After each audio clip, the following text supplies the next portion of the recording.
Hello guys, नमस्कार. कसे आहात तुम्ही सगळे and welcome back to our channel. तर आज आपण बनवणार आहोत कोथिंबीरची वडी. सगळ्यात पहिले आपल्याला कोथिंबीर घ्यायची आणि एकदम ती नीट धुवून घ्यायची, कारण की त्यात खूप माती असते.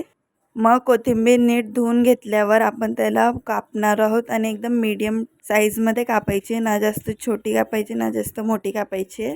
कोथिंबीर कापल्यानंतर त्यात अर्धा चम्मच मीठ टाकायचं आहे. मग मीठ टाकल्यावर अद्रक आणि लसूण बारीक किसून घ्यायचं आहे. तुम्ही अद्रक लसूणची पेस्ट पण वापरू शकतात.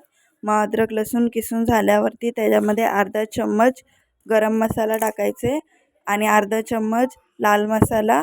मग दोन्ही टाकल्यावरती आपल्याला थोडीशी हळद, किंचित हळद टाकायची. मग हळद टाकल्यानंतर आपण 2 चम्मच पहिले बेसन घेणार आहोत आणि मग पहिले बेसन घेऊन त्याला असंच ड्रायली मिक्स करायचे. सगळे मसाले बिसाले आणि बेसन एकत्र करायचं आहे. आपण जसं पीठ मळतो ना तसं मळून घ्यायचं आहे सगळ्या बाजूने हळूहळू करून.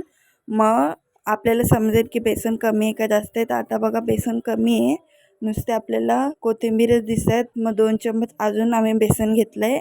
मग बेसन घेतल्यावरती त्यामध्ये थोडंसं पाणी घेऊन हळूहळू करून मळून घ्यायचं आहे. आणि जास्त पातळ पण नाही करायचं, जास्त घट्ट पण नाही करायचं आहे. एकदम मीडियम कन्सिस्टन्सी ठेवायची आपल्या बॅटरची. एकदम असं दिसलं पाहिजे. मग नंतर ह्याला रोल करून घेणार आहोत. तुम्ही कोणता पण शेप देऊ शकतात, पण आम्ही हा हॉटडॉगसारखा शेप दिला आहे. मग एका ताटाला तेल लावून त्याच्यावरती हे दोन्ही ठेवायचे उखड घेण्यासाठी. मग हा पहिला ठेवला आहे आणि मग दुसरा त्याच्यासमोर ठेवला आहे. आणि कुकरमध्ये आम्ही स्टीम करतो. तुम्ही इडलीच्या भांड्यामध्ये पण स्टीम करू शकतात. मग कुकर नीट बंद करून 3 ते 4 शिट्टी घ्यायचेत हाय फ्लेमवरती. गॅस एकदम फास्ट ठेवायचा आपल्याला. ते नीट उघडल्यावरती आपल्याला असे दिसतील. आणि मग गरम गरम कापायला घेऊ नका, त्याला थोडं थंड करा 10-15 मिनटं. थंड झाल्यावर ते एकदम सेट होतं. मग सेट झाल्यावर बघा एकदम नीट कापतं. त्याच्या चाकूला पण बॅटर लागला नाही, म्हणजे एकदम नीट कुक झालं आहे ते. आणि मग तुम्हाला जसं व्हिडिओमध्ये दिसतं ना त्याच साईजनी कापा, म्हणजे तुमचे क्रिस्पी होतील. हे बघा अशाच साईजने तुम्हाला कापून घ्यायचे आहेत.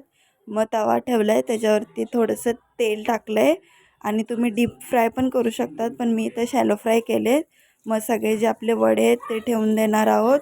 आणि एका साईडने कुरकुरीत झाल्यावरती मग आपल्याला पलटी करायचं आहे. मग दुसऱ्या साईड एकदम कुरकुरीत झाल्यावरती रेडी झालं आहे हे खायला. आता तुम्ही ऐका किती कुरकुरीत झाल्यात आपल्या वड्या.